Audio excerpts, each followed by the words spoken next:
A little bit. That's it. Hi everybody. Hello. Nick here, and the lovely Kaz, and come on in, and the Willow dog. Who's eating? Yeah. We're keeping quiet tonight because he's having peppers. Yeah, he's enjoying his peppers. Willow, the vegetarian Shih Tzu, is enjoying his peppers. He's having a great time. So I hope you're all good. We've got loads of you on there. I'm just trying to. We've got Hi Outdoor Alley, John, Adam B, Live and Lavu, Katrina, Kiwi. Who else we've got? Lee Michelle, Stuart, Bill. Have I missed anyone? I do apologise. I have.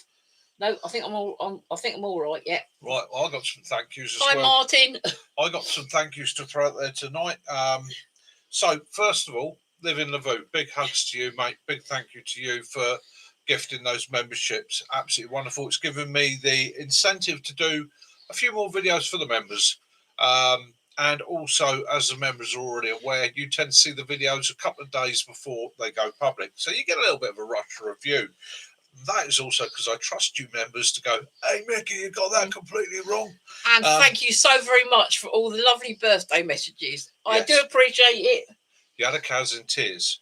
So I'd also like to say big thank you to, there's a couple of other bits, people that have made donations, and I get a bit embarrassed by that, but hey, there we go. So super chats, Will Hamblin, Rachel and the pugs. I can speak pug.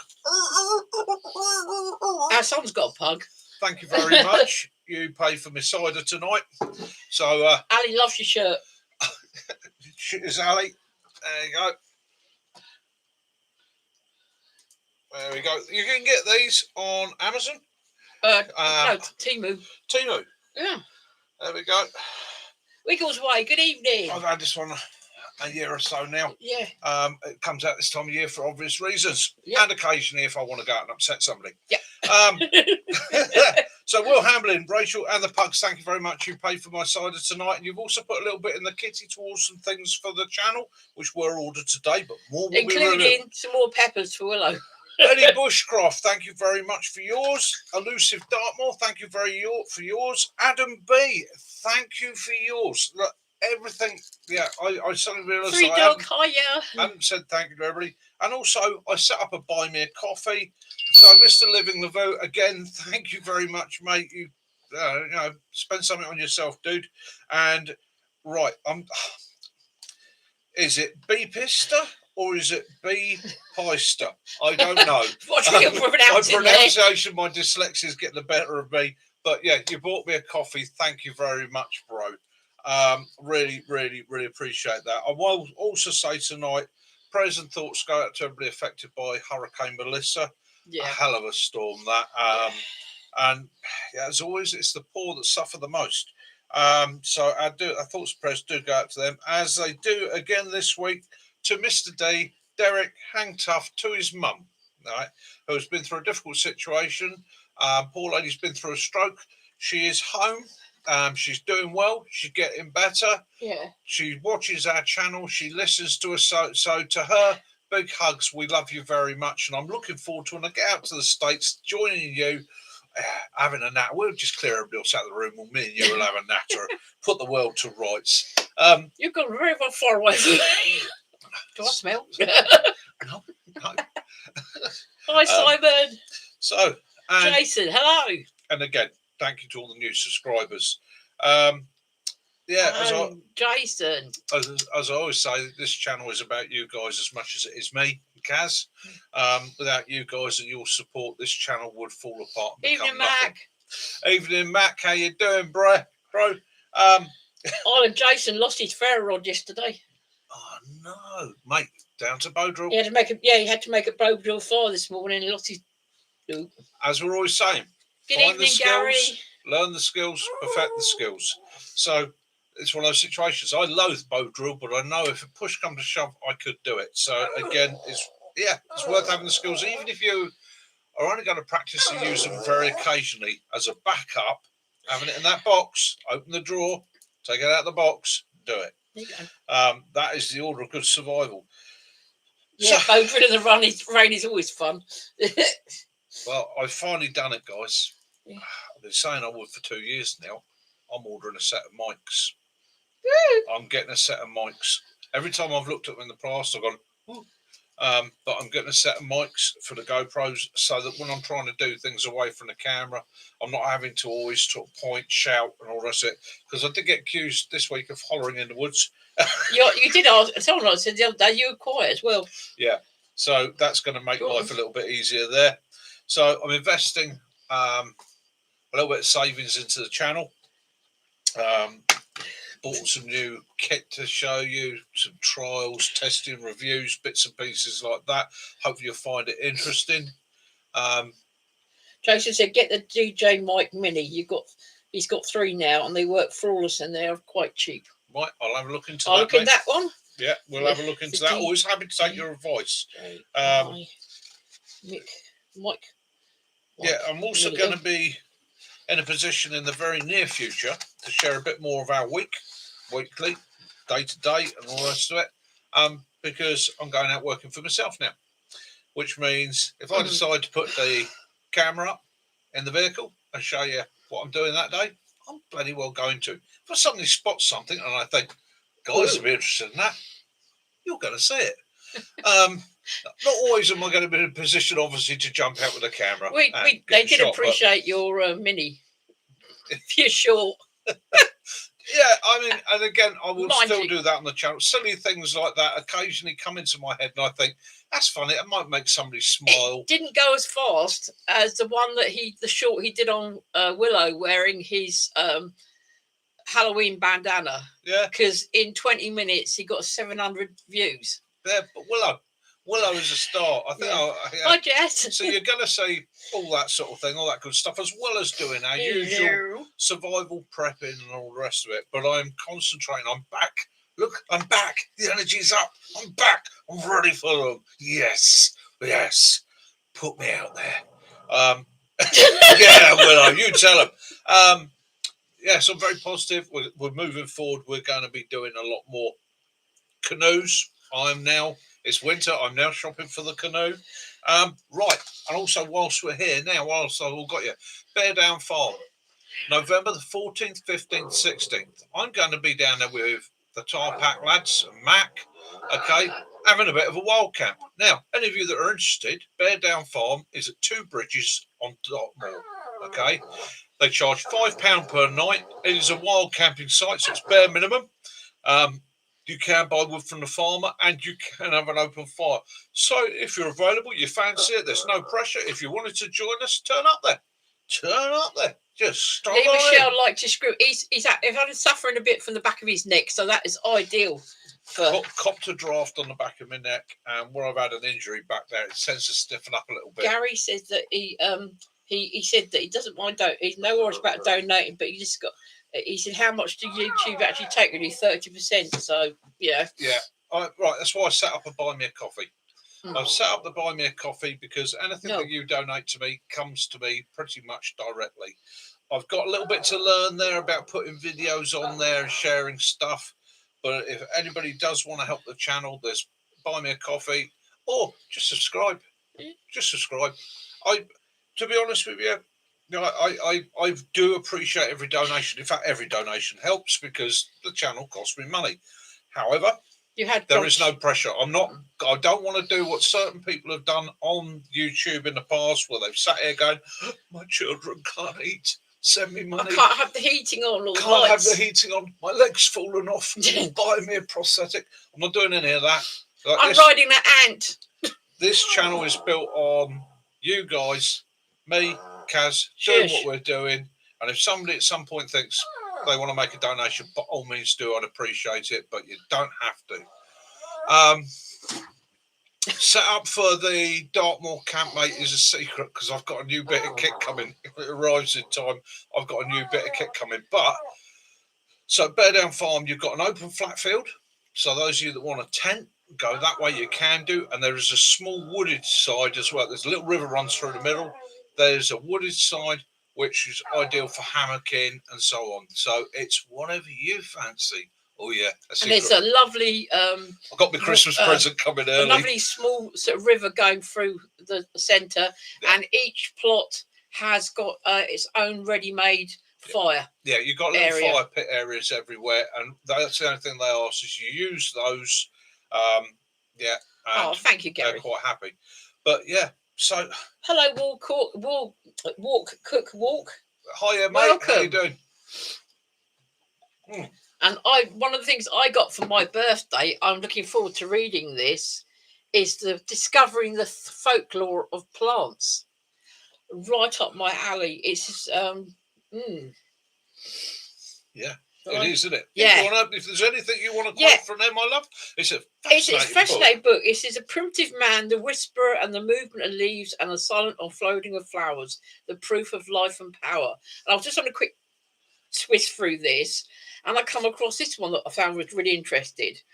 Country people said that the fern moonwort was an unsure of horses. So they believed if your horse walked over moonwort, they'd lose their shoes. And in fact, 30 of the Earl of Essex's horses were said to have lost their shoes on the White Down at Tiverton after stepping on moonwort.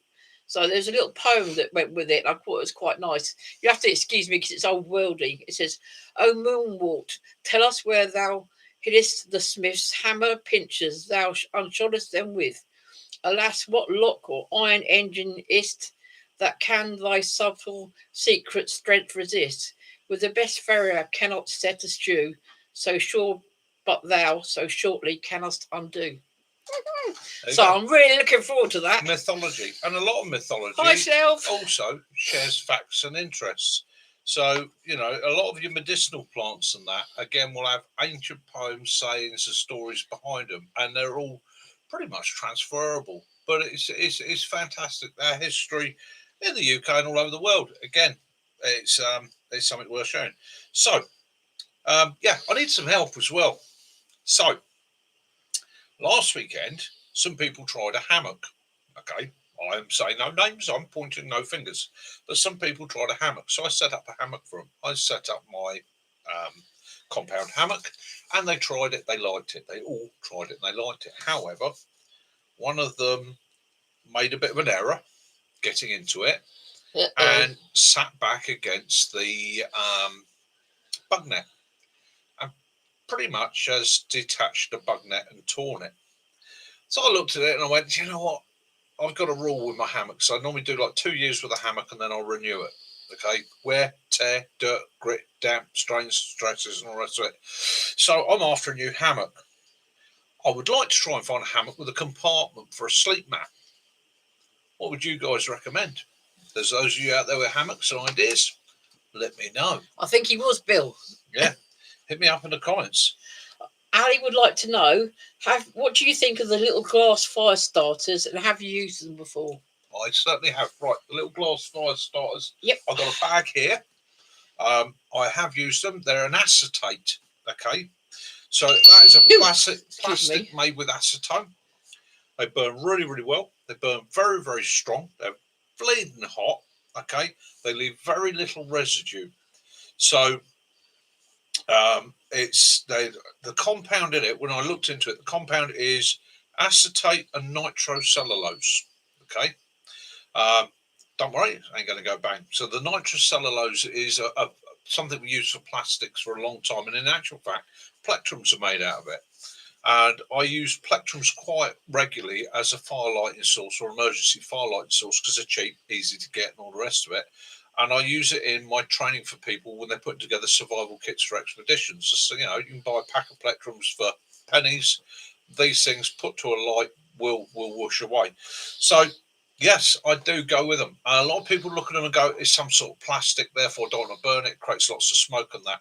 There is a little bit of fumes off of it, but it's nothing to worry about. And in a severe situation, would definitely get your fire going. It's definitely worth a go. Price of them, quite affordable, quite cheap. Okay.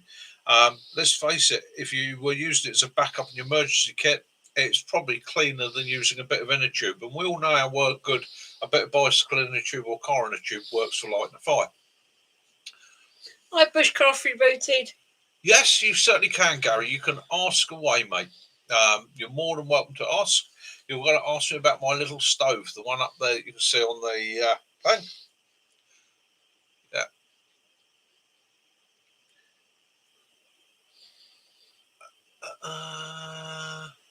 Oh, so John's never heard of the glass fire starter before? No. Whoa. Let me just go and dig into my. I'm pretty sure they are in here. He's looking in the. Someone actually said the other day they thought this was a shed. It is not. It is a room in the house. It would have been, well, originally was our son's bedroom, wasn't it? Yeah. Poor dudes, they have to sacrifice something sometime. Right. Yes. Right. Okay. Right. Look. I'm not going to dig them out now because I've spent next 20 minutes looking around. John, what he'll do is he'll fish them out for next week and he'll show them then.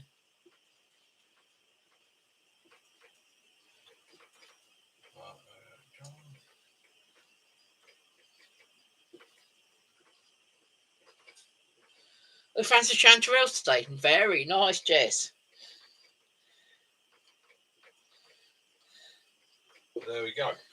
I should do that for you, John. I will dig them out, get the relevant information, and there will be a short this week. Yeah. Done just for you, bro.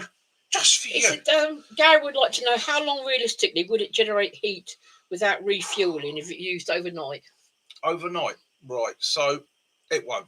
Okay, no. In all honesty, unless you're using something like coal, it won't burn all night. It's a very efficient little heater. It builds heat very fast. For me, it is something I could stoke up and probably get an hour, maybe an hour and a half if I slowed it down in a hot tent as I'm going to sleep. But I would have everything set out ready for the morning. So literally my plan in the morning with that is to reach out the sleeping bag, stuff everything into it. How low to the ground are you going to be? Yeah, light it, shut the door, back into the sleeping bag. And I guarantee you within 30 minutes you're going to be warm in a warm and toasty environment. All the camp stoves and that are going to be pretty much that problem. The issue they have is they're quite small. Even the larger ones aren't that big. With the length of the chimney and the drawer, they become a rocket stove. Now, John Kennedy did an excellent video on a system using a pellet burner that would keep you warm all night long. Now, so he said it would be way too big for your Lavoo setup. Yeah, it would. It would.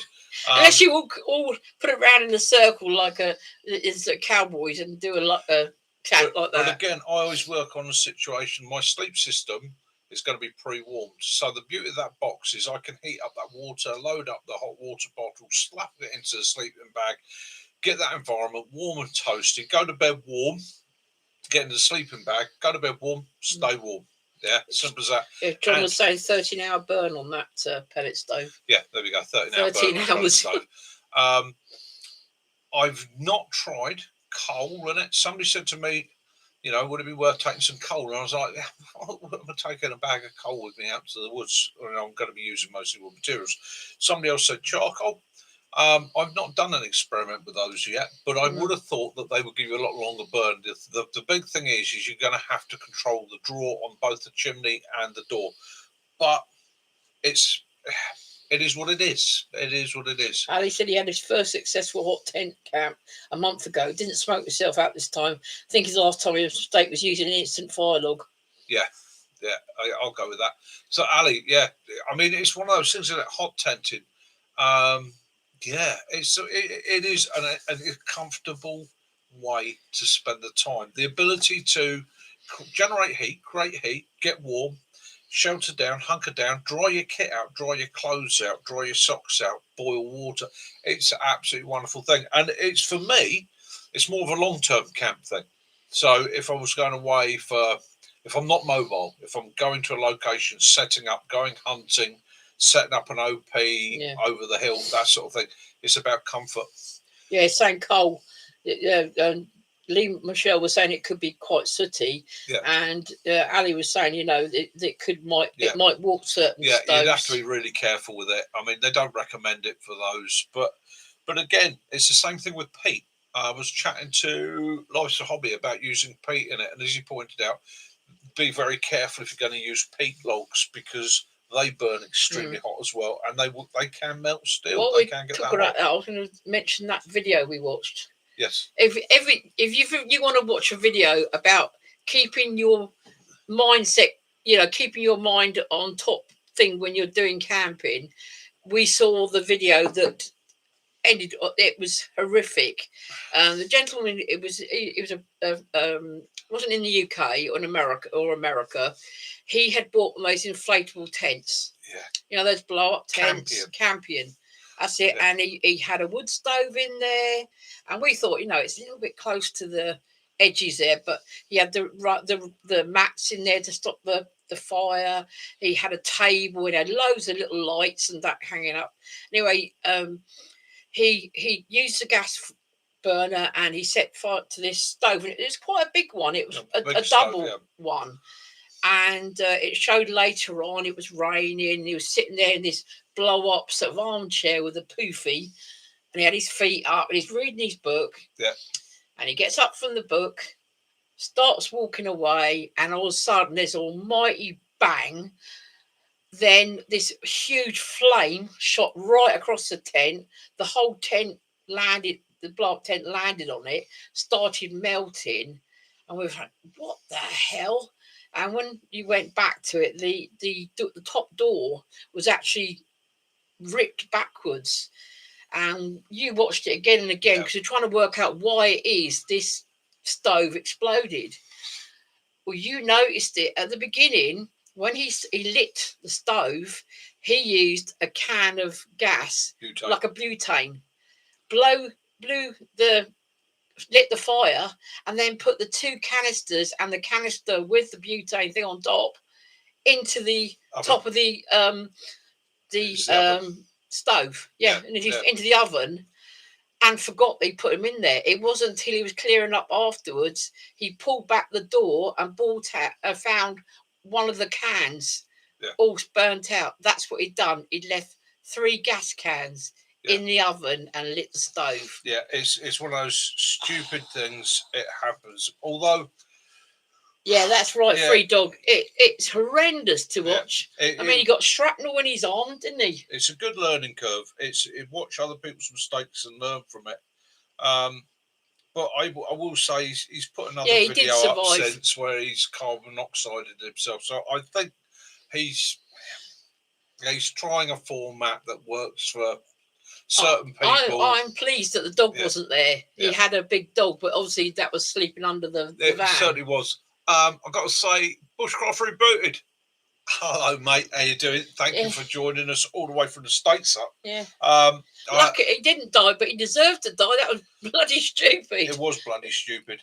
Right, so the other thing I'm going to do, so this year, I would like to get out and obviously meet more of you guys, which means me doing a bit of travelling. But what I'd also like to do is start compiling some sort of list of wild camping sites in the UK. Visiting some of these around the UK, spending an overnight there, seeing what the facilities like, seeing what the campsites like, getting to meet the owners and that, so that I can compile a list that I can share with other people and have. So the other thing is, around the world, or around the UK especially, those of you that find you've got a wild camping site near you, do me a favour, hit me up with the details so I can look them up. And if I come to one near you, maybe we can get together and do a wild camp. Come and be part of my video review. You're more than welcome. Ali, we're actually spending next Christmas up at Dumfries and Galloway, aren't we? Yes. We've booked a dog-friendly cottage. Yes, cottage. There. Yes. We will be cottaging. No, we won't. No, we will be staying in a cottage. Yes. Up there. So yeah, that's it. But yes, you're definitely gonna be out there before then. Yeah. And the fireside chats, that's all organised or getting organised. In fact, the first person's already volunteered for that, aren't you, Mac? So that's going to be me and Mac up the woods. He's going to give you some stories from his days and some tales, and we're looking at the humorous side. Again, with the chatting to guys that have been in the military and that, I don't want to draw up dark memories for people. It's about the fun. I want to talk about the funny, because let's face it, anybody that's been in the military, the funny shit you've come across and it doesn't matter which military, anywhere in the world.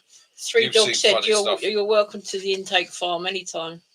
I was Oh, mate, sad to see brilliant. that your people didn't turn up for your courses, and that Brilliant. was sad. Well, Yeah. Three Dog, yeah, that's a definite. Then I'll be coming down with me, and you'll be getting together, having a chat, Yeah, and they having definitely a laugh. missed out there. We'll put the worlds to rights. For your toasty makers. Yeah. Yeah. Good evening, Max. And again, another one in the next few weeks. Pop down and see Lee, have a chat to him whilst doing a bit of a prep, a restock for myself. I'll be taking the lovely Kaz with me, possibly the Mad Willow, and yeah, going down. I don't think Mac will come with us again though to Wales. No, Mac's got a problem with going to Wales. I don't know what it is. No, he's got a problem with going out anywhere with us. I don't know on why. an adventure. Don't know why. I was unlucky. I seem to turn up in places and find people that are either of different sexualities or possibly doing strange things in lay-bys. I don't know what it is. I just pull off for a brew. Oh, that's good hearing, Three Dog. There's a crowd of people looking through the windows of a BMW. My instinct is, what the hell are they looking at? Is that interest? Let's go and have a look. Yeah, don't want to do that too often. I can tell you, it's a bit of a surprise. Oh dear, Ali. Obviously, I would like to get out and meet some of you legends as well, as my mate Max would say. Oh dear, Ali was saying that he remembers once at breakfast, his mate said, "Don't drink the lime juice." I said, "Why not?" He said, "Because he peed in it the night before." No, Max said he's never going to Wales again. Good evening, Teresa.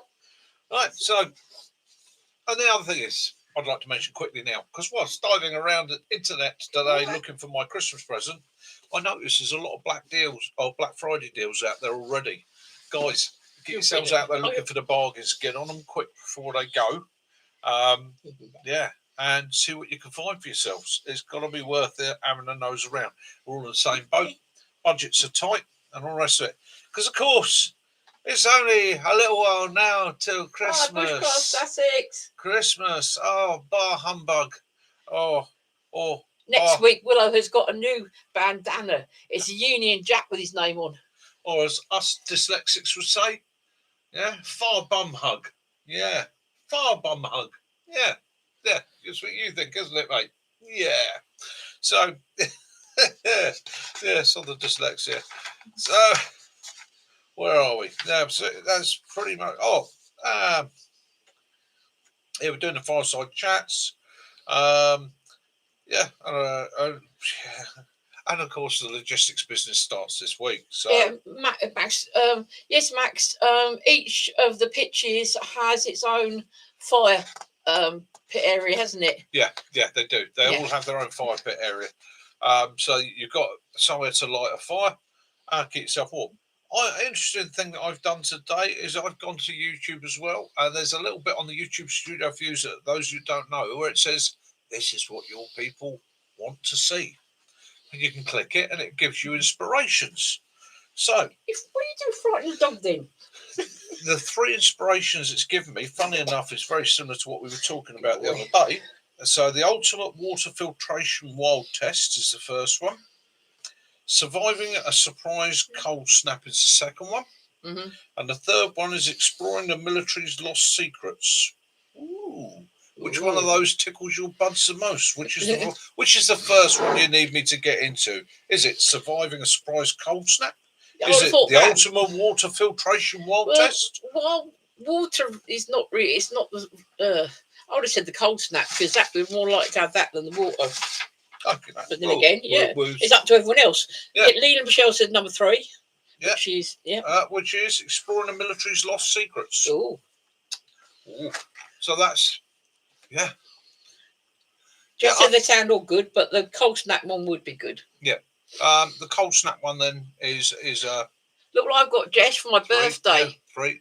The folklore of plants. I'm going to go back through this tonight afterwards, and I'll go through. Yeah, there's mostly 3s. Yeah, lost secrets. Yeah, and basically, when I say lost secrets, those places that have just disappeared with time. I'll try and get into certain locations, and that might have to be me and Mac going on a bit of an op, Mac. Might have to dig your scrim out, bro. Might have to be digging a bit of the old cam cream out. And please feel free to leave a message on the live chat, because I've looked the last few weeks and nothing. But if there's anything you want to, you suddenly forgot to think about at the end of the chat, just stick it on there. Whilst we're exploring the military's lost secrets, we won't be doing what me and a mate of mine, Dave, once did, which was after finding a Russian vehicle and getting into a Russian BPM, he looked at the dash and went, "What's that one do?" and managed to start the damn thing. It's a close call between Basil and Rosemary. Both of them I really rate highly. Yeah. So yeah. Rosemary. It's definitely Rosemary and Basil. So. And white sage. Yes, I do. I do a lot of smudging, and I burn quite a lot of white sage here. White sage is. But we can't get it in this. We have to buy it imported in. But you have to buy it in. And my advice to you there is, look for Indigenous or First Nations peoples that are selling it, because you're supporting them, and they know the good stuff. Gary would like to say, maybe you being round Aldershot, home with the British Army, there might be some secret bunkers nearby, or there is all sorts of little secret bits and pieces around here, not all of which we can get into, but we can definitely take you out to lots of little secret locations, bits of interest, and that. This area has a fantastic history, but not as great as some people think. A lot of the military history around Aldershot has been built on and developed. There are little places tucked away. There is a hidden assault course in Aldershot, which we might go and explore one day.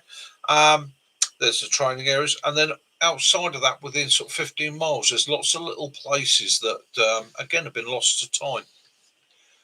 Lost to time. Oh, Kiwi. So I said Kiwi, because you can't come on the 14th.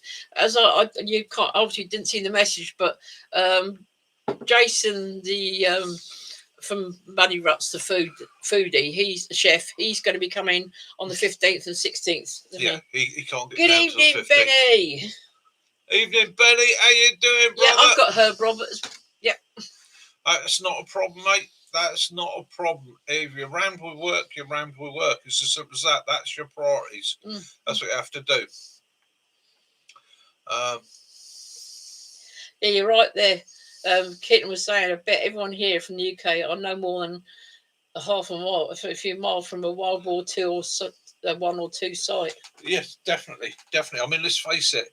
There are places in the UK where literally fields were used as encampments. So one of the most interesting ones I had in my history, in my time, I used to do a lot of identifying things for various police forces. They would come to me with various bits of interest and go, could you explain that? And I had the Met turn up one day with a bag of live ammunition. And it had been dug up in Hyde Park. And what the question was how old was it? When do I reckon it was put there? What was the ammunition? Okay, what was it used for? So I had to go through his bag, and it was assorted ammunition. So I went through it, and what did I find? I found Colt 45 ACP, date stamped 1944. I found 30R6 or 30-06 if you're American, date stamped, same sort of period. Okay, so I was able to identify that and say to them, right, this is American ammunition, it's American military. Do your research, guys. Go back and find out if the Americans were ever had an encampment or any sort of place within Hyde Park, because it's not uncommon for squaddies to bury ammunition they're not supposed to have, which is what it turned out to be.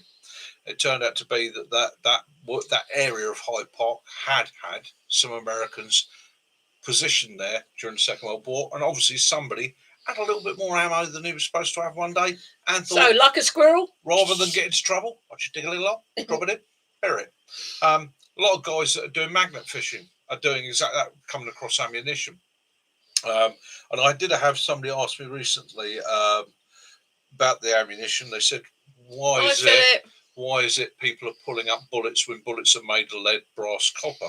And I just explained to them that they contain nickel. A lot of bullets were nickel plated and that because copper was so expensive and hard to get.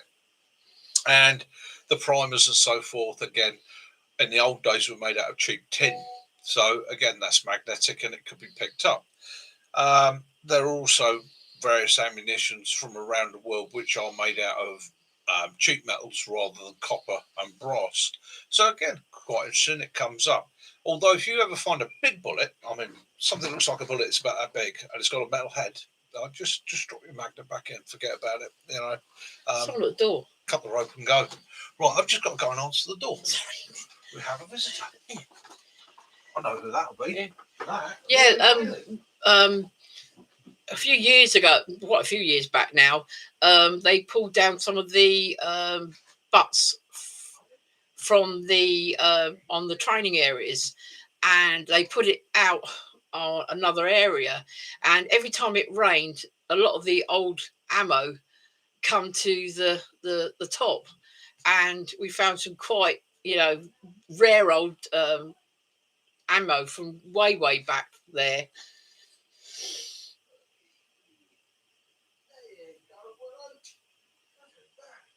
Yeah, we found some really big old rounds because Longmoor has been there since, I think it was the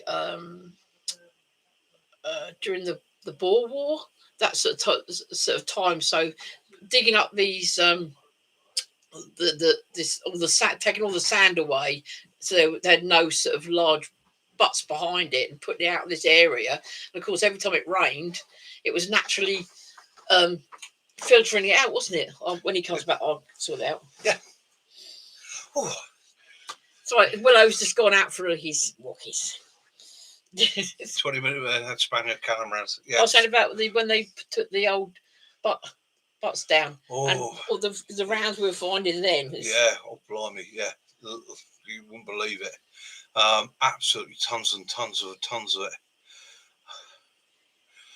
Max, it's going to be a case of when you can get there, mate. When you can get there, you can get there. Right, so at Bed Down Farm, it's basically when you go up the track, you go up the track to the farmhouse, knock on the door, let them know you're there. Right, we're going to be using the lower site. Go and set yourself up. Go.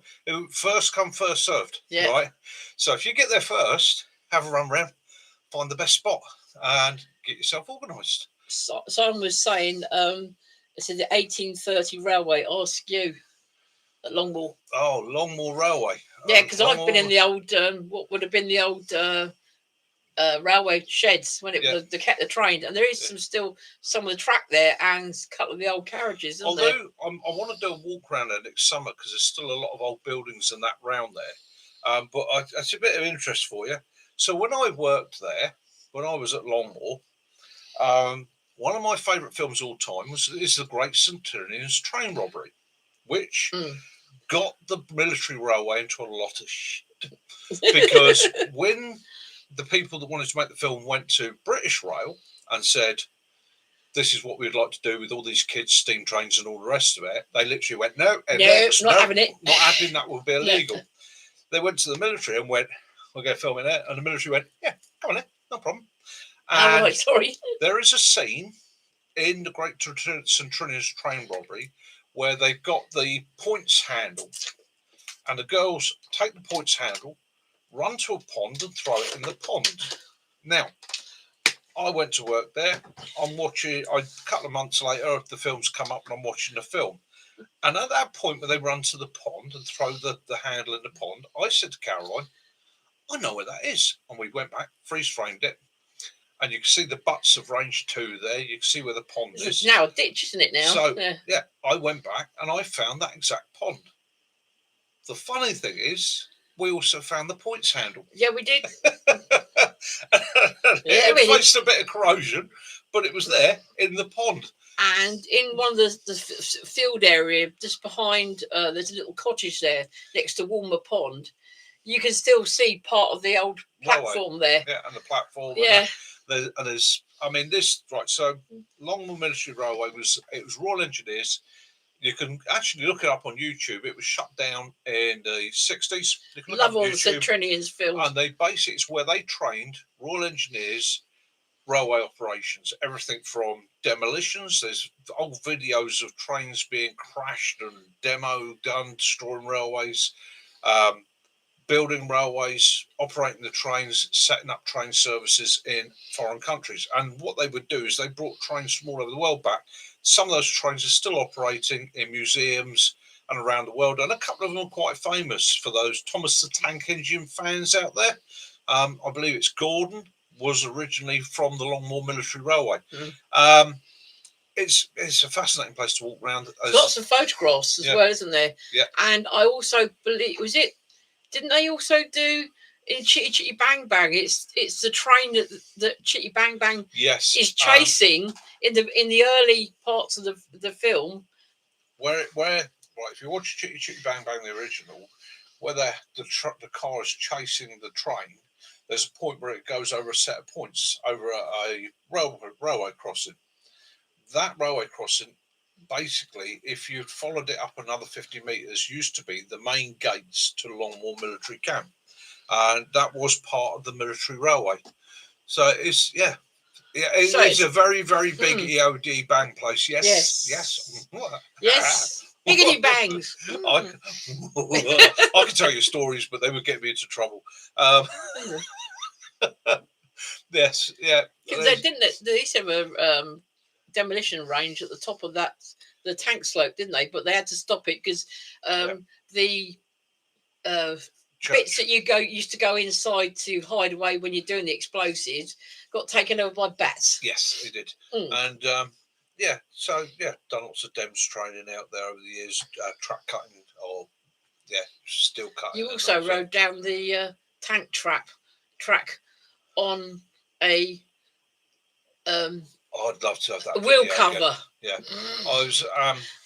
So there's an armoured recovery slope there because we had the Remy depot quite close, and an armoured recovery slope is a 45-degree concrete slope that is about 150 metres long. It's built on the side of a hill, and it is just a big, long, wide, flat concrete slope. And it's where they used to teach tank drivers armoured recovery. So one tank pulling another tank, or a tank recovery vehicle pulling a tank. They'd use it to teach them to go up the slope, turn at the top, and then to control the descent. We had a flagpole there. And one of my duties was to put the flag up, take the flag down. And it snowed.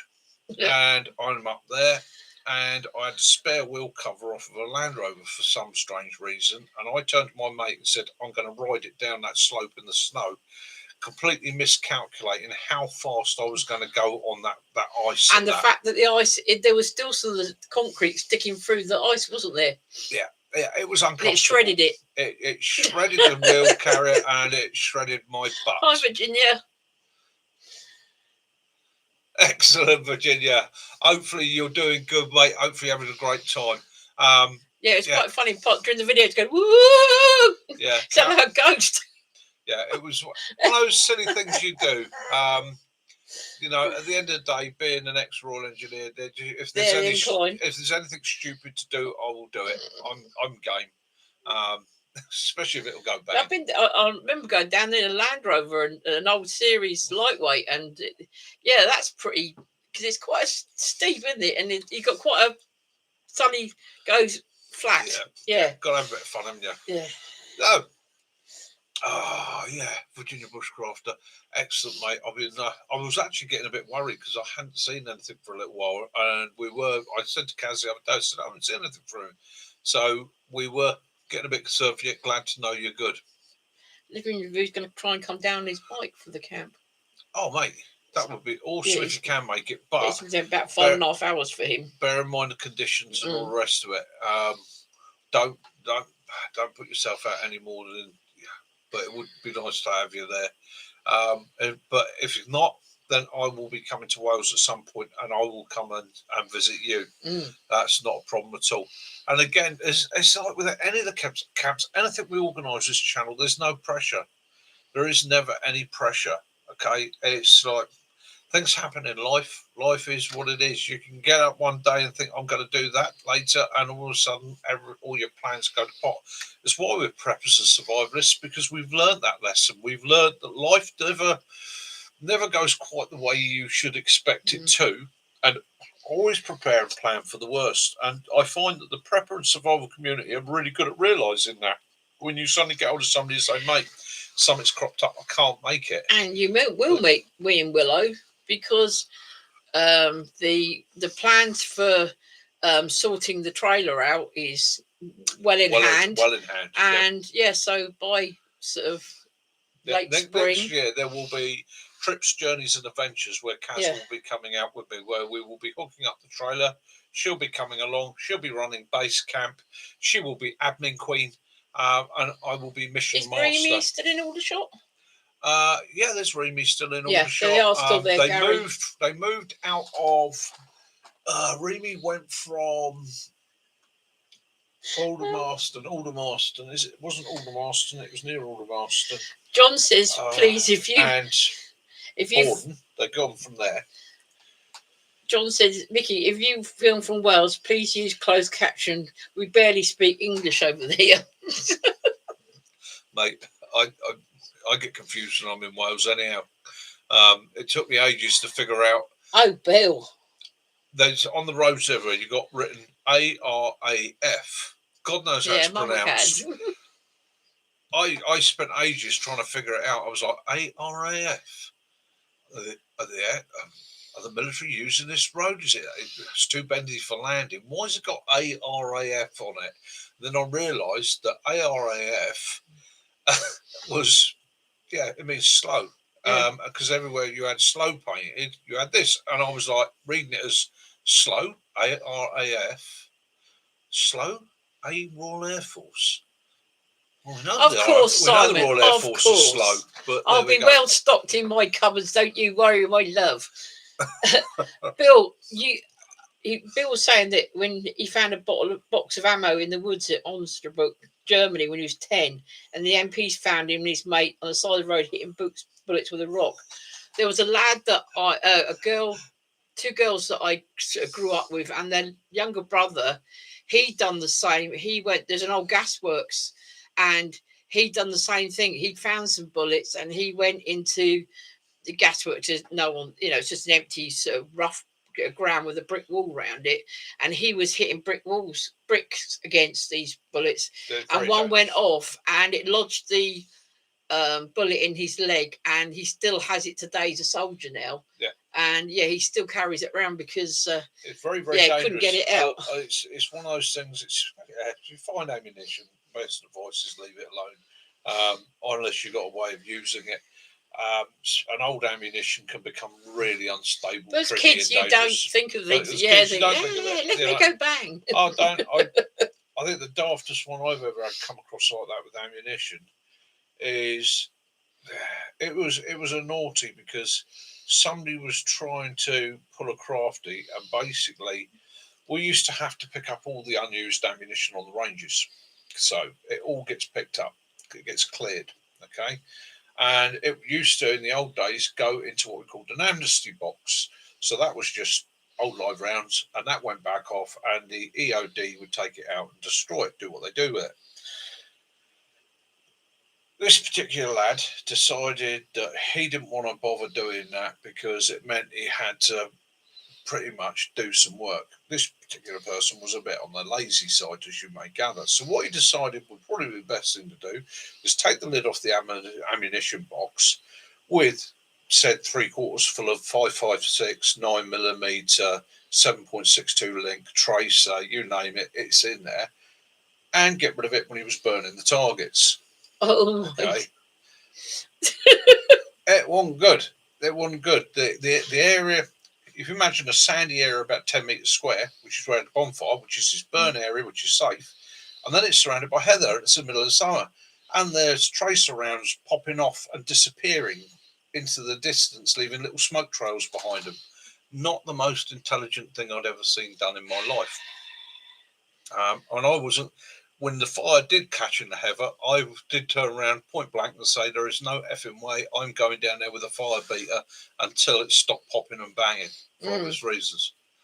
But it's a bit like that here, Lee Michelle. It's been like that for the last few sort of days, isn't it? Yeah, I'll be glad when bonfire night's gone. It's don't get me wrong, I hate to be somebody that spoils other people's fun and entertainment. And I'm no problem with organised shows, but yeah, in my day, nippers might go out on bonfire night a few fireworks, but you usually got together with others to do it. It become an event. Bailey, who walks Willow, is become got just now. He had to bring him back early because he was going down one of the alleyways, and there was a young lads down there, and they were throwing fireworks. Yeah. So he decided the best thing to do was come back and it's just be safe.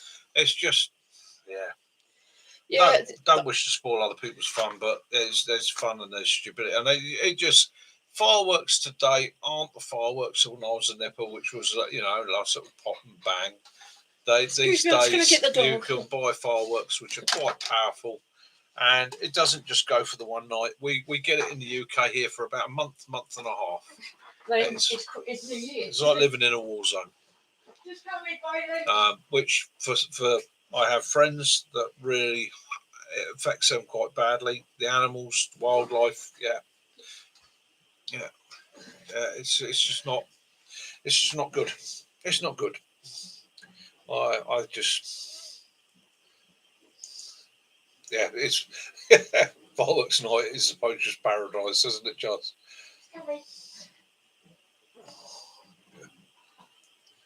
Yeah. Holby beer shows ruin it. Yeah, they do.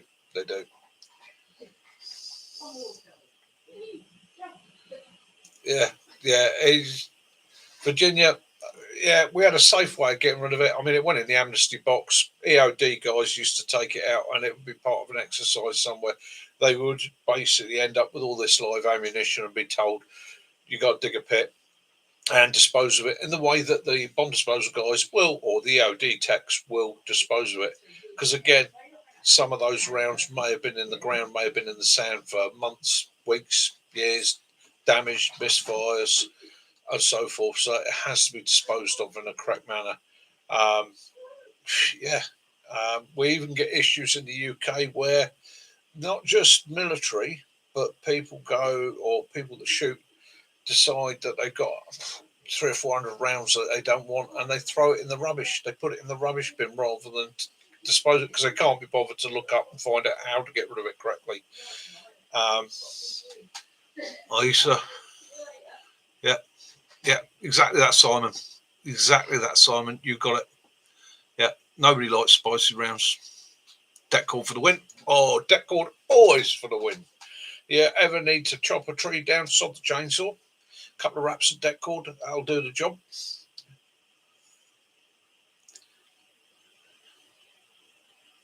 No, Jess, you're right that they're never interested.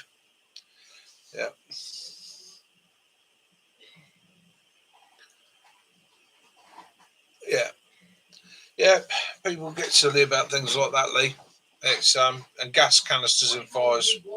That's all right until the end of the gas canister comes down and catches somebody. Ray, how you doing, mate? Ray, it's all your fault. I got my Christmas present coming, Ray. Yeah, you inspired it. I've been onto ARB.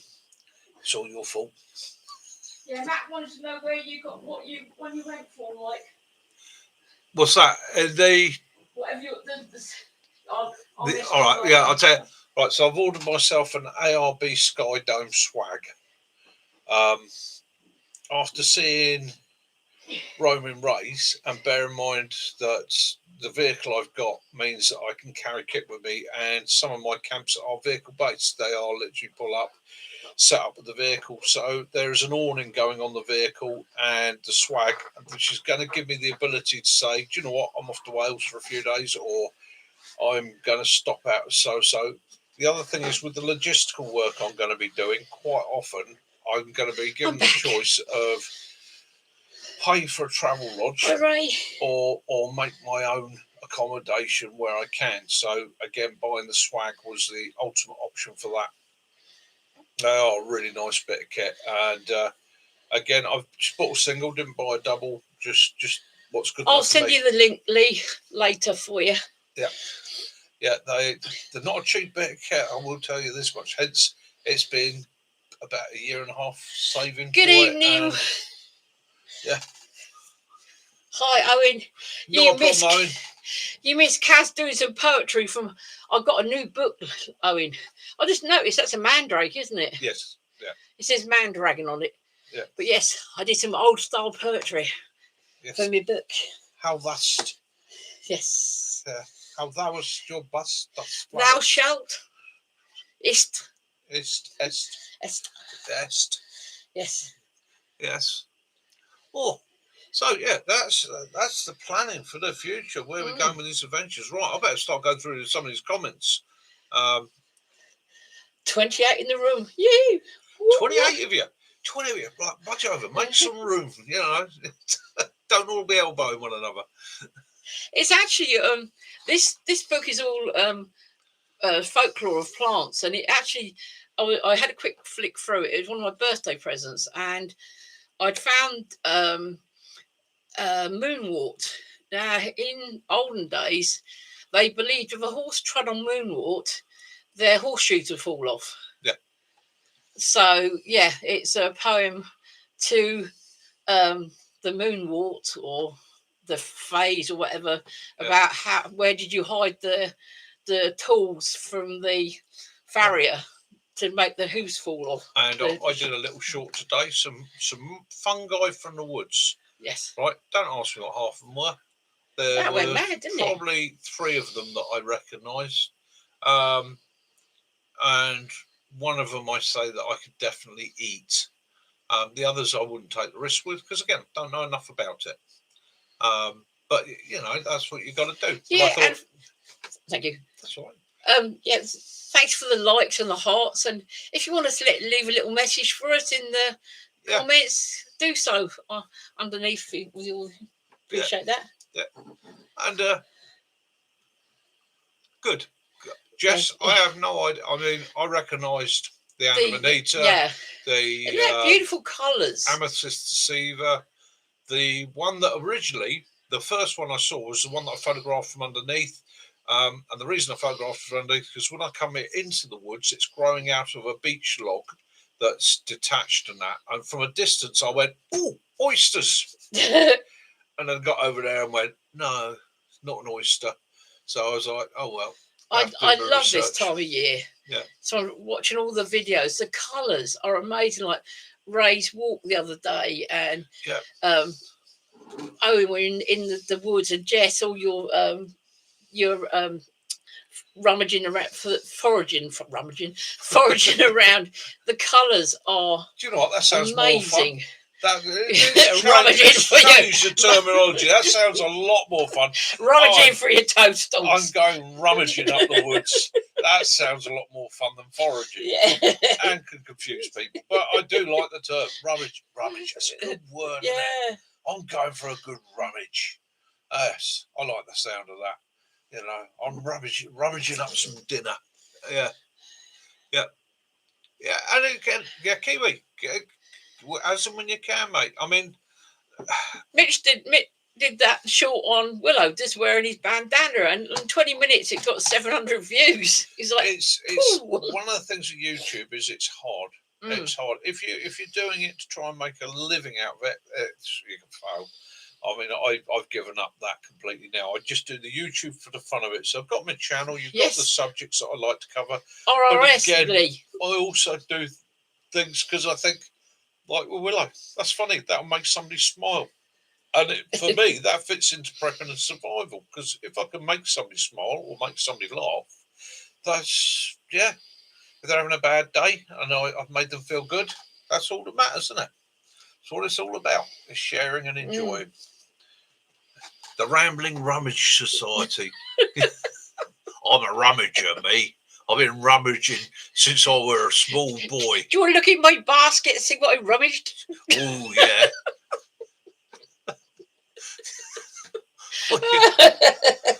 Hi, Andy. The only rule with the Rummaging Society is you're not allowed to have your hands in your pockets when you're rummaging. I'm drinking here. Just wait, will you? Yeah, it's all about it's having a bit of fun with it. And you know what? That's probably what grows channels better is just do what you want. enjoy it. And if you're enjoying it, if you're making a video doing something you enjoy, the enthusiasm is there. The enthusiasm is what people pick up on. That's what they enjoy. That's, we've all seen the videos of pretty young ladies taking a condom, filling a condom, and then using it to light a fire. Lovely cut shot as the bush catches fire. But we all know that a condom is not going to magnify the light for you. So it's, there's no enthusiasm with those videos. So the only people that are going to watch those videos are 14-year-old boys and people that have no idea who, let's face it, in a survival situation, the more people that follow those techniques, the less the rest of us have got to rummage hard to get our stuff, haven't we? Because they ain't going to be around for long. I can't say why they found out what magic mushrooms do so, but who thought of licking frogs? But yeah. I want to know what the village thought. It's the frogs on the toes saying, "Oh my God, look, is it Riddick coming again? Going to get licked." What was thought on the village when they went out to find Wonky Dave, right, flat on his back in the middle of a field, singing the hedgehog song with a pair of toad's feet hanging out of his mouth, or a frog giggling he's like holding an on idiot. to the back leg and it's trying like hell to hop away. Frog's fine. Frog's good eating. Frog's good. Anybody will tell you that. Frog's good eating. I'm with you on that, Jess. Toads, yeah, not so much. The women, they do it all the time. But do you see a man walking around in his underpants? Not very often. No. And some that do you don't want to see. I was tempted. I was tempted at one time to try the man boob shot, but I mentioned it once on a video. In fact, my last Devon video, I mentioned man boobs, and I got absolutely torn one by people because apparently it was quite offensive. And all I said was, if I wanted to get more views, why don't I get my man boobs out? Apparently I offended people. I do not know why. All right. Okay, Owen, I'll make a note. When was that you doing it? Yeah, there are loads of proper outdoor living. There's I can name two straight off the top of my head. Jess for a start, okay, and you've got Nature Inspired Snips and Snaps, does some absolutely wonderful videos and lives that environment. And there are many others. There's that lady who's always in a swimsuit or butt naked, swimming in ice pools. She just all the time. Yeah, really. Yeah, and again, some of these survival hacks. I mean, I was commenting. I think it's one of you guys. I can't remember the name now. It's gone. But you do the shorts on the survival hacks and reviewing them. And log hoppers are brilliant. I was laughing my arse off at it today, because you're exactly right. It's the same as Bear Grylls. He's always getting. He's an excuse to get butt naked. Yeah, we said it. We just. I've got to come out in Bear's defence. The problem is, it's not so much him. Yeah. Is the producers and the directors that are funding it going, right? What we want, Bear, do this, do that. Although I'd never eat a snake. But there are some really good women out there, but I find, unfortunately, they're getting outrun by the ones that. Well, that's the shame, isn't it? That's all the. Yeah, Montara and Dog. How shall I term them? They are. I should call them the fake floozies. The fake floozies. The ones that are doing all these hacks and all the rest of it, which are total crap. And with a few jump shots, trying to make you realise that you could survive using their techniques. It's fake floozies. It is. Yeah, I'm really on that, Andy. Useless junk at the end of the day. It detracts. And they give misinformation that someone might take as being fact. And get themselves in serious trouble. Yeah. And that's one of the responsibilities of having a channel like this, is very, very aware in every video I make that what I'm showing people has to work, has to be practical, has to be something they can pick up and do by watching my video, or get the basics so they can then practice. And always pointing out. I mean, some people say, "Oh, yeah, you go on too much about the dangers." Well, because I don't want somebody's parents getting hold of me going, "My son tried to do what you did and lost his life." And I'm trying to give good advice, and that's what the majority of us do: is try and share a passion and a love for the outdoors, share a responsibility, share good tips, good knowledge, and respect, I suppose, at the end of it. We were watching one the other day, and someone was saying, "Oh, look, there's parsley." It wasn't. It was water hemlock. It was water hemlock, for God's sake. Yeah. You know, it's going, "Oh, look.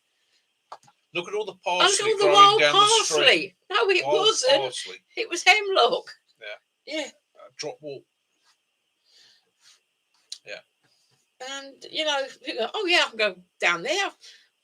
But they got wild parsley. I'll just shove that in me rabbit stew. Yeah. Yes, irresponsibility. Yeah.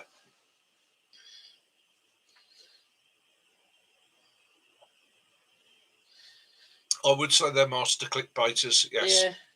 Yeah.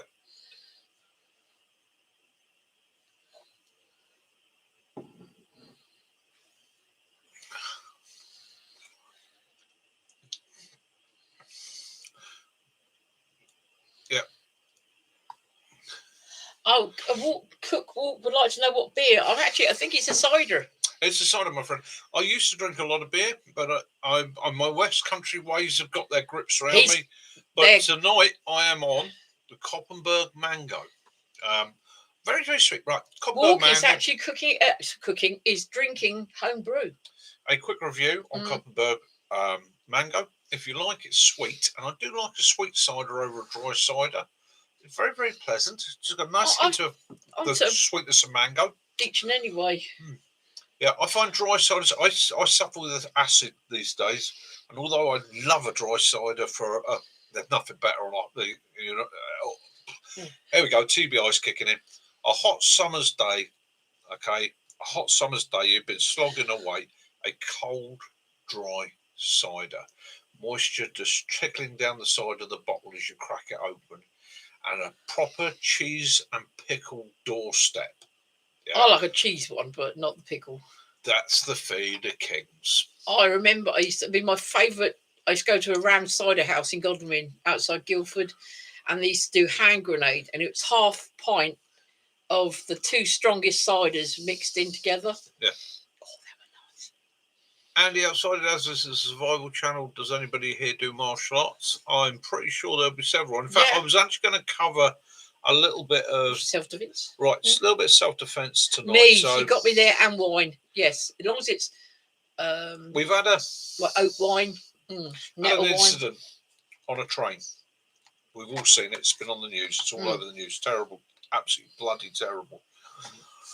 And one of my, shall we say, students, one of my slightly older than me person, who was talking about how terrified they are to go out, and was belittling the fact that they being able to defend yourself. And as I pointed out to them, you have the right to defend yourself in the UK. You just don't have the right to go equipped. But there is nothing to stop you taking with you items that you can defend yourself with. Now, when I say about defending in the UK, I'm not talking about firearms and knives. I'm talking about simple everyday things, especially this time of year, you could have with you that will keep a person at a distance, right? And for many years, a good quality brolly was just that. Now, you're never going to strike somebody like that with a brolly unless you're waving across the eyes. You jab with a brolly. You use that point. You use it as a jab. It goes that way, but only in self-defense, and you would only be carrying it. Oh, you should watch out for that. Okay?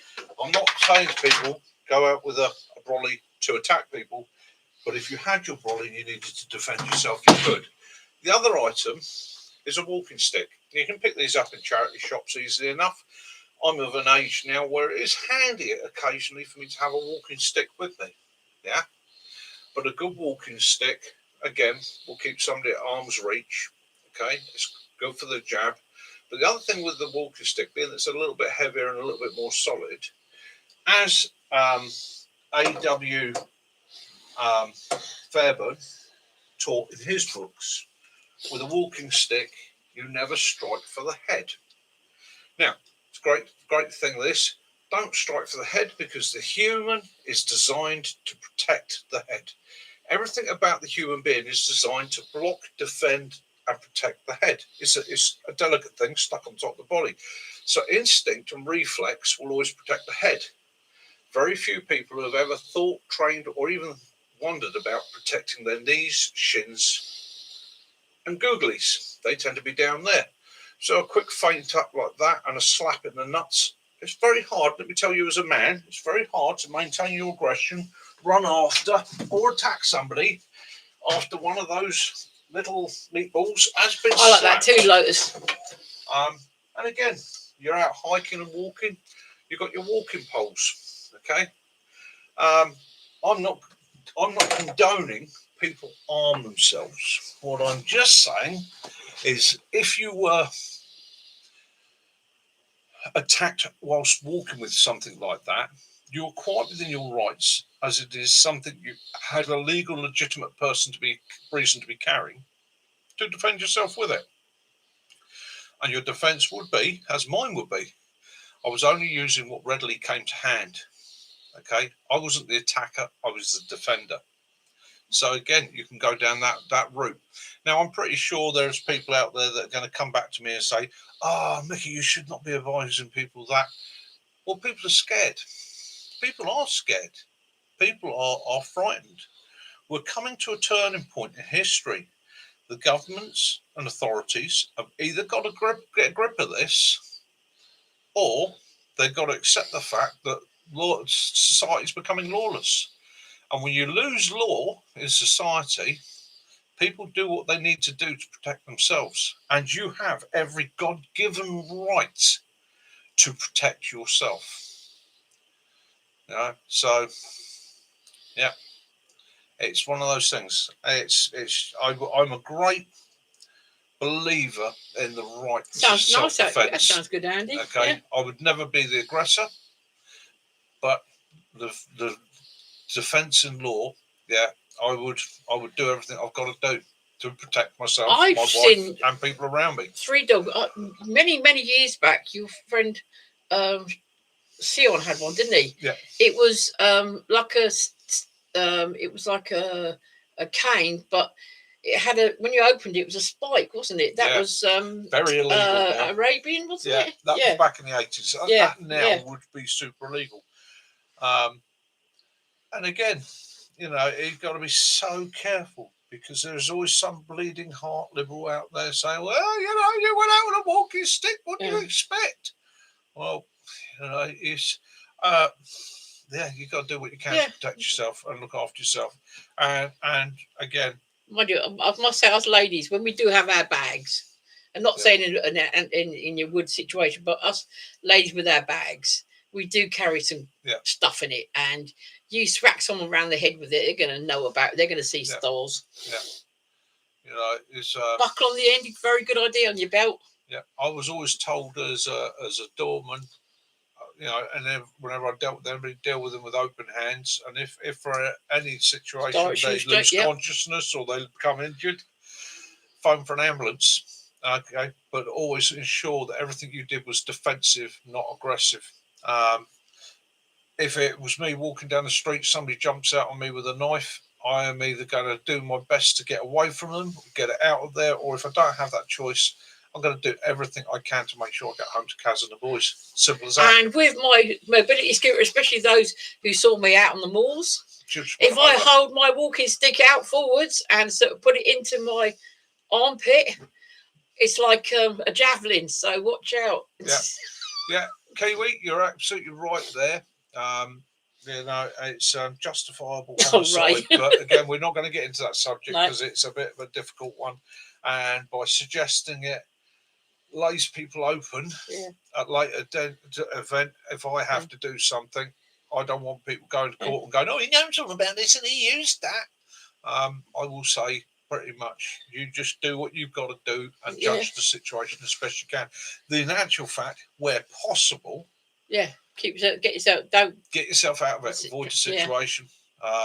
You know, it was interesting to see that a lot of people locked themselves in the toilets of the train. Good move. Good move. Free dog, yeah, I could do that. I'll definitely do a film about me scooter jousting. Yeah, live in Lavoo. You can't knock it. I've actually done that with what I used to have on one of my other scooters. I used to have a long pole with a witch flag on it, so that when we were out at shows and that, I could be seen from a distance. Well, I went into the alcohol tent. There's bands in there, and of course, because it was on my head, I had my armrest. I had to put it down to go in. Well, when I went to come out, I had to put it down again. So of course it's poking out in front of me. So because there's a long queue of people trying to get into the tent, I shot forward very fast. Yes. With this thing down, and I nearly took out one of the sergeant at arms from one of the Satan Slaves backpack group. Yeah. I had to apologise. The guy actually took it in good nature. Yeah, I just tried to get out of the way, and all I did was to target at him, I'm afraid. Yeah, and again, that's it. In law. Yeah. In law. Let's just get this out there. In law, yes.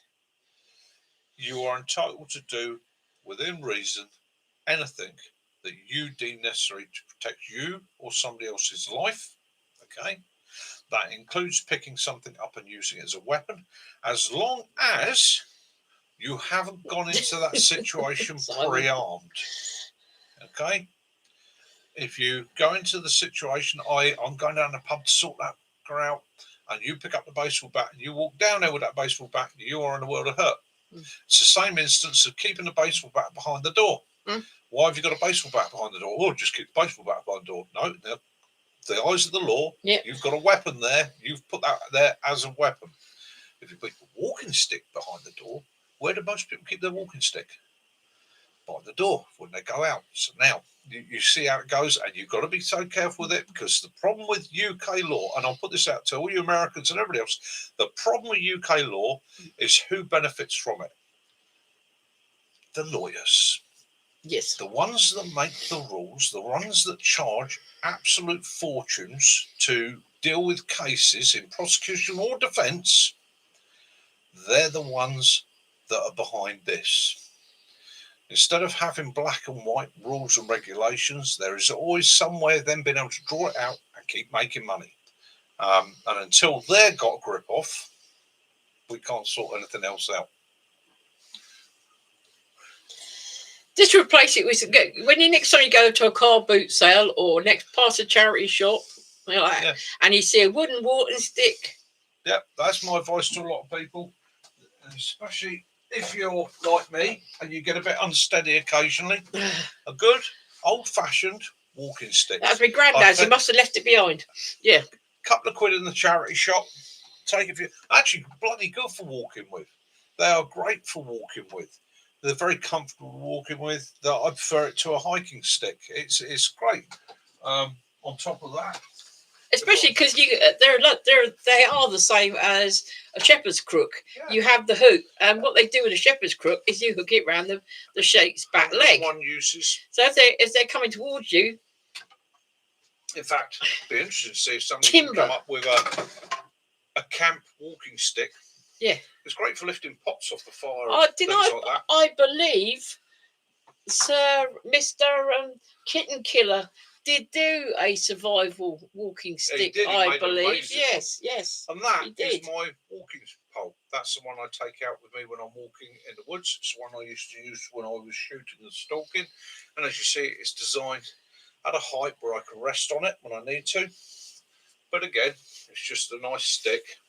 And if I have to, I have actually found myself in a field with cattle where I've had to use it. Come on, get poke on, it, yeah, and give a gentle poke to get them out of the way. Not that I'd ever strike an animal with a stick. No, you wouldn't. But a gentle, just little poke. Yeah, little tap. Yeah. Then another tip to you. You know, if you're there, the cattle won't move away from the gate, and they're being really obnoxious. Yeah, gentle, and I mean a gentle on the nose will always make them back up. You don't need to strike them hard, but just reach over the gate and a slap on the nose. You'll find that cow's going to go, nope, didn't like that. They make a jump sometimes. It makes them just... Yeah.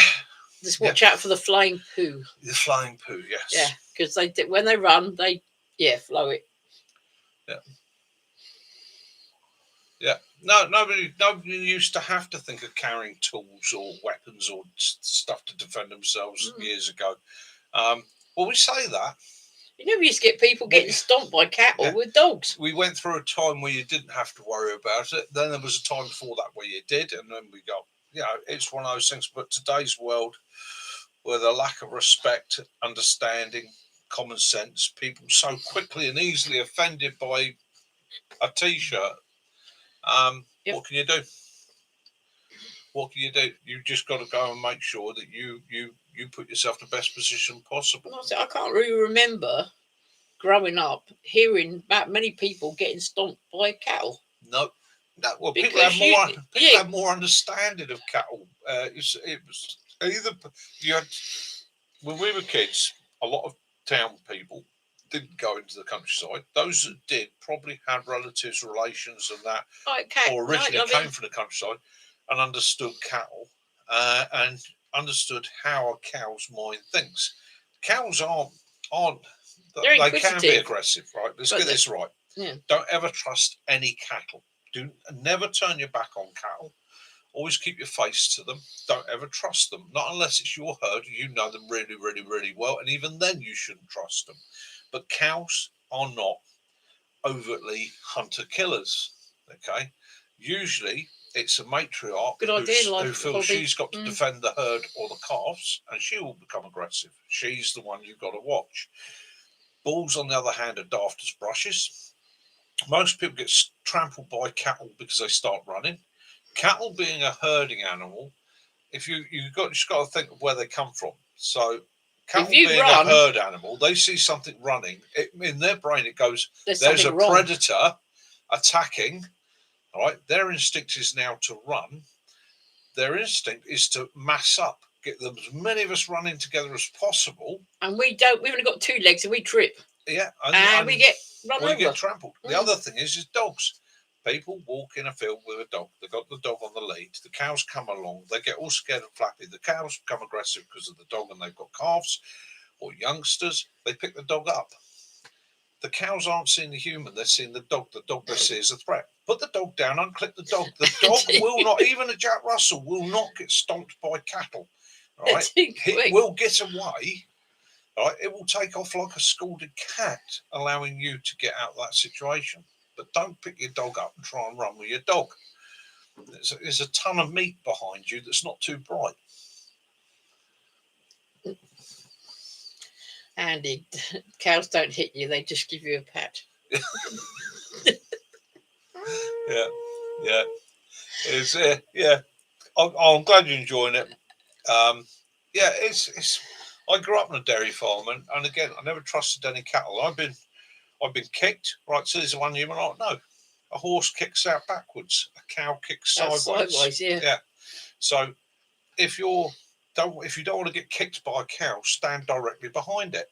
Yeah, because cows kick out, like I say, sideways. Their back legs go out sideways. They find it very hard to throw their back legs up in the air. And if you grab a sheep by its leg, it will drag you. It doesn't matter if it's 3 legs; they will drag you. Because I've seen them drag a lame one. My father grabbed the leg to look at it, see why it's lame, and he was 6 foot, and he got dragged through a blackberry bush out the other side by the thing. Never in a field full of cattle without announcing yourself. Nope. They will come over because they're nosy. Cows are incredibly nosy. They will come over to have a look, but announce yourself. Don't surprise them. Okay, talk to them calmly. Don't shout. Don't get excited. Don't scream unless it becomes that point. If they're all charging towards you, they're making a lot of noise. It looks aggressive. You're a bit concerned. You got basically stand your ground and make a lot of noise. Scare them. Okay. But in majority of the time, if you just stay calm and placid, they'll come over, have a look, and go, "Ooh, you got anything to eat? Got anything interesting? Got any haylage? Are you going to open that gate and let us into the field next door?" Which is the driving instinct of nearly every cow in the world. Is not the field it's in, but the next field.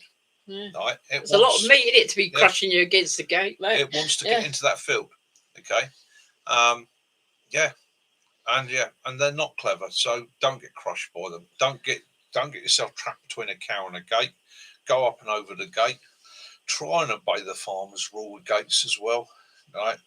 For those who might not be aware, there is a farmer's rule to gates. Always go over the hinges.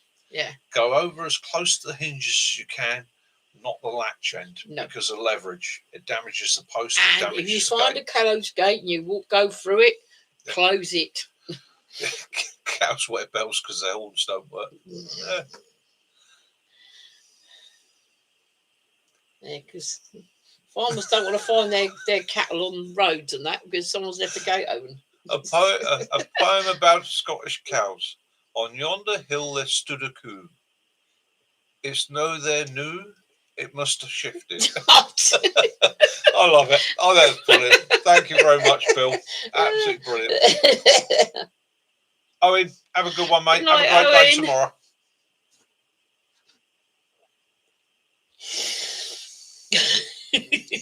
Yep, and there we go. If you're making a walking stick, Owen does it. I'd recommend it to you.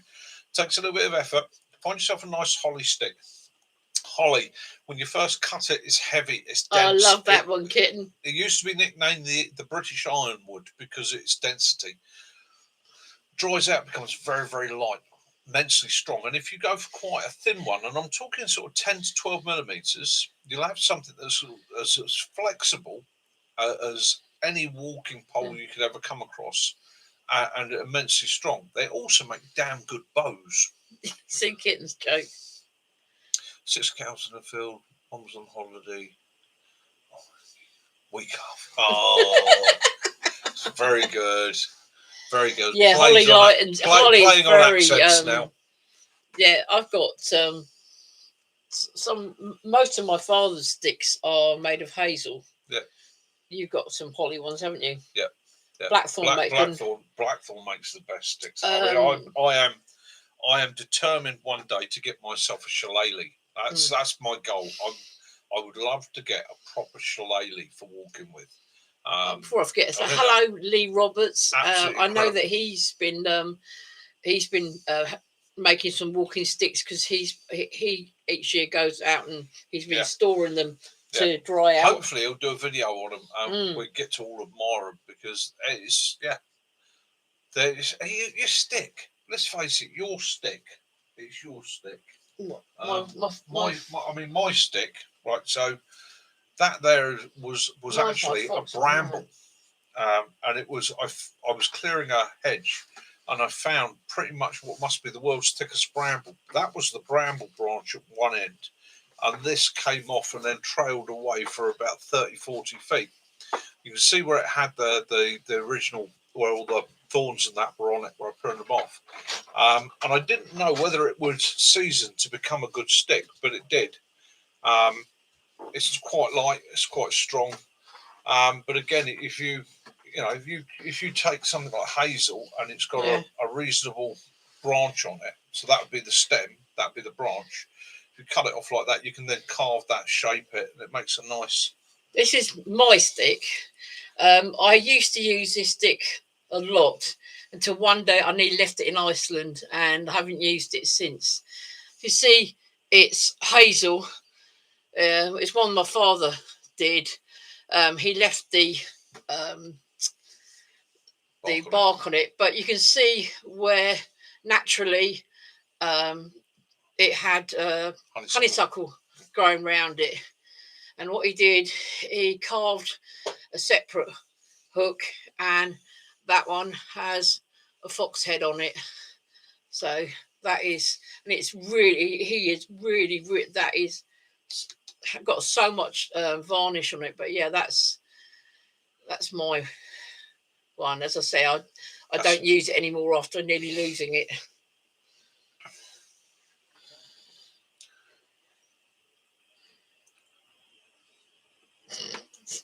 Yeah, 2 cows in a field. One said move, the other said I was going to say that.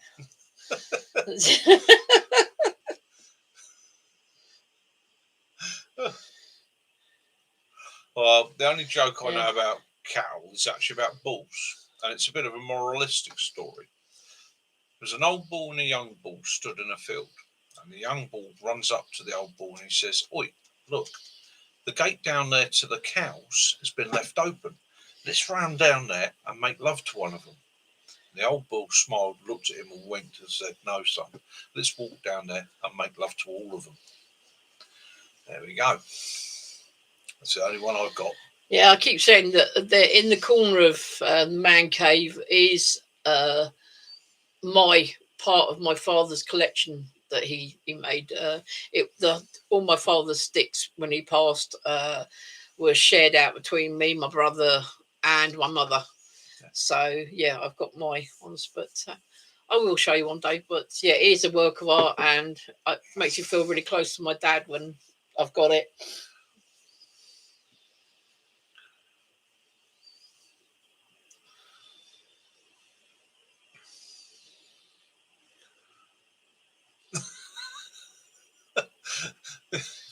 My father just took it up as he'd always wanted to do it, and he took it up. He was about 40 when he first started making them. I've got some of his. He used to get the scaled down kits, maps. Designs for making. I've got a barrel topped Vardo, and I've got the other shape, and I've also got a hay wagon that he made, and he cut all the wood out himself and decorated it all up. They're all boxed up away. Let's do a special sticks show, Kaz. Yeah, I could do that. But that's one of my favourites. Yeah, this was another one of Dad's. It's got pheasant heads. There's 1, 2, 3, and 4, and it's a thumbstick, so like that. But yeah, that again, you see how deep the honeysuckle went into that. So that again, and it's also down that end as well. Yeah, that's all right. All right, and then is his eagle one. That one's just I took the mold out there. It's just plain eagle head. Oh, that. This one is quite apt. He did the round, and on the top of it is a blacksmith. I can't really sort of. There you go. He's got his anvil there. He's got a belt on. He's got his hammer above his head, and he's holding whatever it is on the anvil that he's in. And that one is, I think, got the idea from this one from again, that was a wrap round, like the wild sheep you get up in Scotland and Wales and that. Again, that's hazel, and it's very, very thick stick, that one. It's got a hole right through the centre. That's my stick.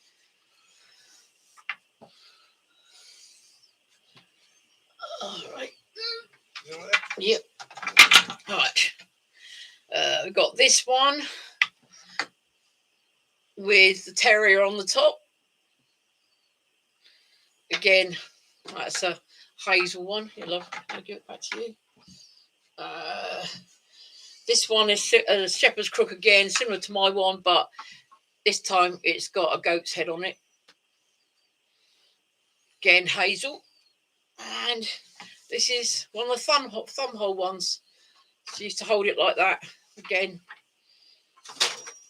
that's on hazel.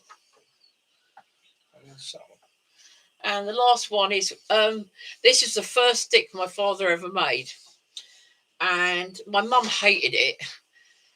But the strange thing is, because she said it's a weird little man's face, but when my father passed away, this stick is a spitting image of my father.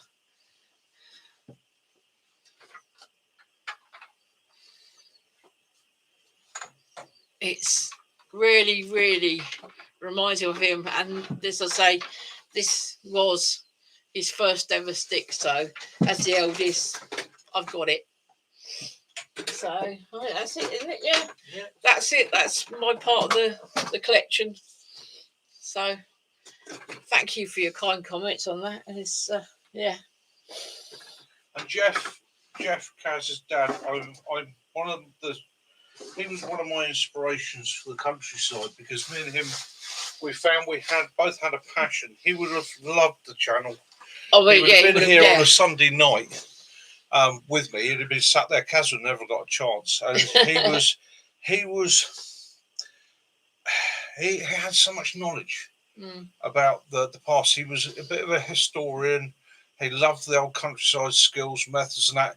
He was the only guy I've ever met that never needed a snare or a net. He used to stalk rabbits on foot. He would wait for them to sit and pounce on them whilst they were sat, pick them up and dispatch them. He was absolutely a proper. And what makes countryman. me so sad is that when my dear dad parted, he hadn't been able to do walking sticks for a couple of years because he had a problem with some of his hands. And he had all these lovely sticks and all these lumps of wood, because I don't. You've seen his bone club, that it's not, but it's a root. Well, he had all this wood that he stored, and it was perfectly ready for work, for using. And when he passed, my mother donated it to someone, and they were used for firewood. Every bit of stick was either made into kindling or just firewood lumps. So, and that's a blackthorn root that my father pulled out when we pulled my uncle's old farmhouse down. This blackthorn was a tree that was beside the farmhouse, and he found it. All he did was clean it up, and my mother hated it. It lived for years and years and years under the stairs, and my dad always said that it'll be Mike's one day, and that's what he did. My mum gave it to you. I loved it from the moment I saw it. And he has had it. It was downstairs on the wall, and we had an argument one day, and actually fell off and hit him on the head. Yeah. So, yeah, it looks like a mace, but it is so light, and there is actual faces in the wood. You wouldn't want to hit somebody with it now. I don't think it's still got its rigidity. It would break. But it's an incredible thing to look at. It's absolutely stunning. It's quite intimidating. Yeah, my mum hated it. She said it looked like an old bone. Yeah. But yeah, so those are there waiting to go on to. Boys. I mean, our boys have got some of my dad's wood stuff anyway, but yeah.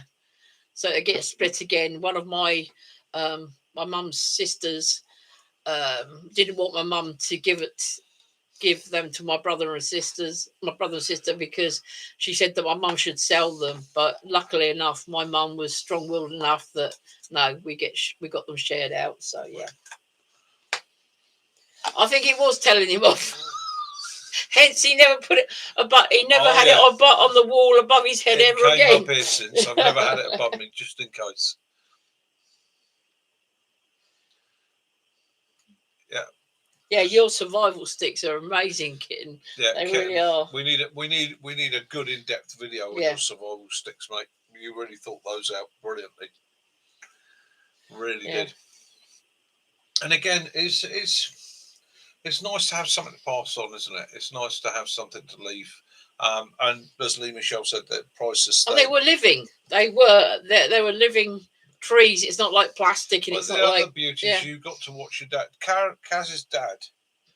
We've still got the penknife that he used to cut. He did all those with a penknife. It was no. It didn't long until later on he got whittling knives, doesn't it? Yeah, he did it with a penknife and that. He used to sit in the dining room because he had an L-shaped room, and my father used to sit in the dining room, and my mum used to make him put an old blanket on the floor, and he'd sit on a wooden chair in the middle, and just whittle. Yeah, just whittle the wood away. Yeah, it does. It means part of him's always with Kaz. Yeah. And, I mean, the story of me meeting Kaz's dad is hilarious because I met Kaz, took her out, we started courting, seen her a couple of times at Cranley, and took her out, walked her home, but never met her parents properly. And then I took her to a party one weekend, and I spoke to the parents, and they said, "Yeah, take her to the party Saturday night. Make sure she's back first thing Sunday morning. You have to bring her home Sunday morning first Yeah, thing." do another one, kid. So we went to the party. It was a great party. However, there was an issue the following day, and I didn't drive at the time. My mum could not give us a lift back over there till the afternoon. And my mum said, "It's no problem. No problem. I'll run you back over there in the afternoon." Because it's about 12 miles. I'd have walked it, but I wasn't expecting Kaz to. And I got her back late. And Dad was furious. He was furious with me. And Caught in, yeah. he actually went to put one on me to teach me a lesson. And I stood my ground. I as you do, as a young man, stood my ground, went in a box stance.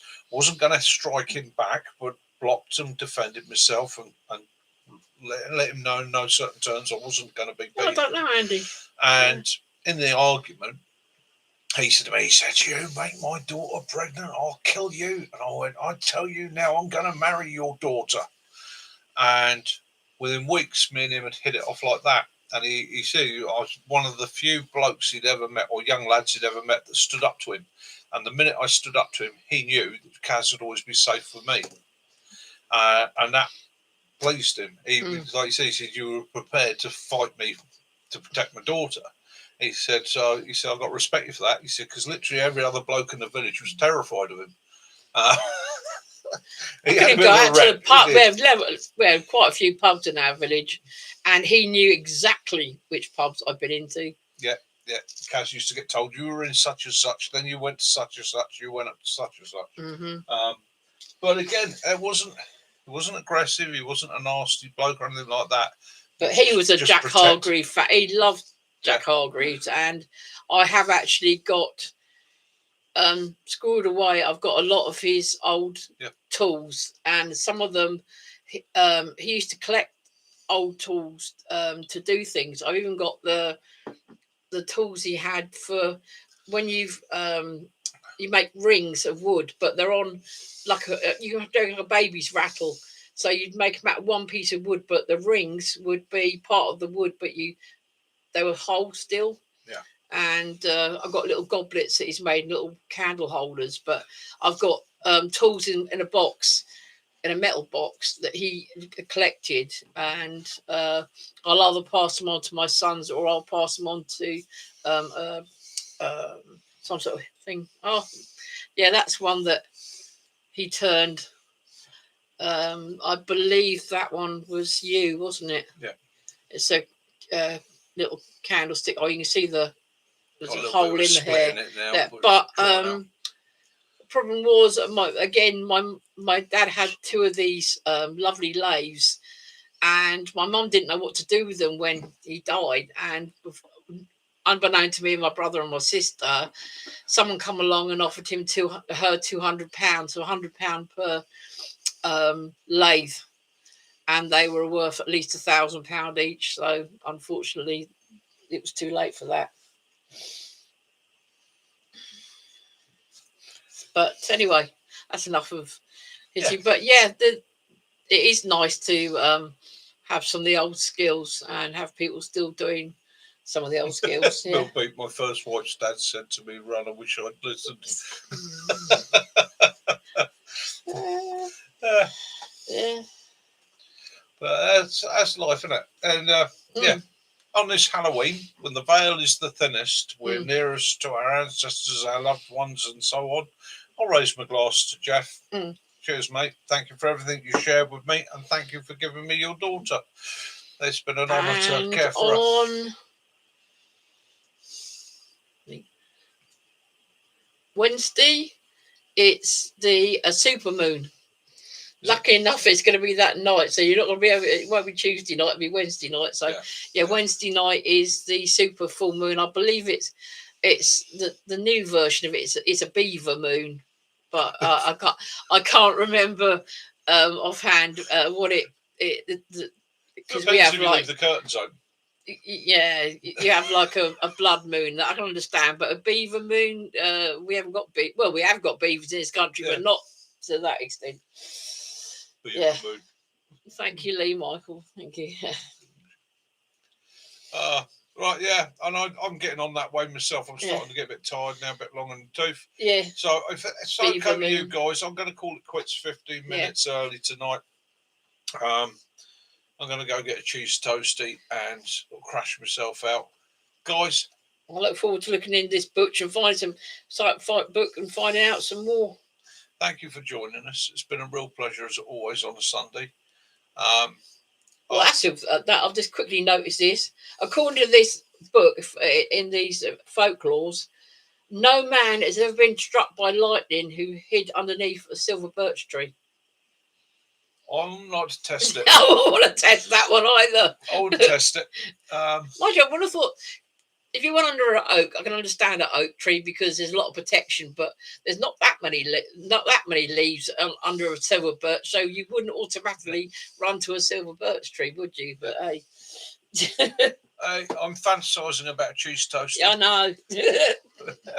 Jason, thank you very much. Right, so let's say some good night. Walk, cook, walk. Thanks, mate. Really appreciate it. Lee Michelle, as always. Cheers, brother. Roman Ray. Night, mate. Take it easy. Have a good one. Mac, brother. Glad you enjoyed it. As always. Andy outside. Yeah. Beaver moon. Yeah. Here's if you leave the curtains open. Kitten Killer. Yeah. Take it easy, mate. Have a good night. Out with Max. Max, you legend. Take it easy, brother.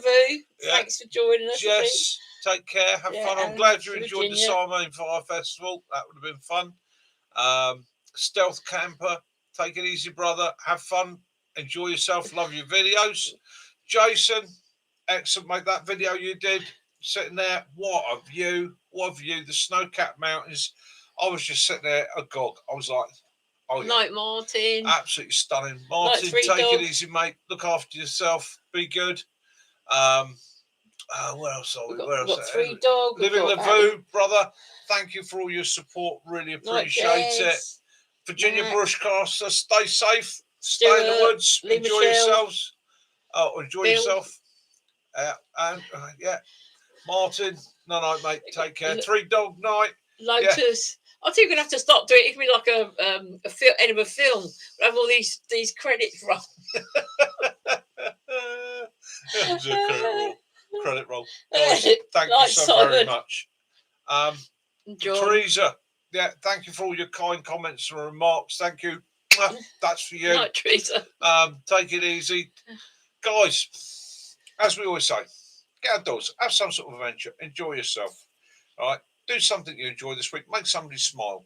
Yeah. Maybe get yourself a walking stick, find somebody to poke with it.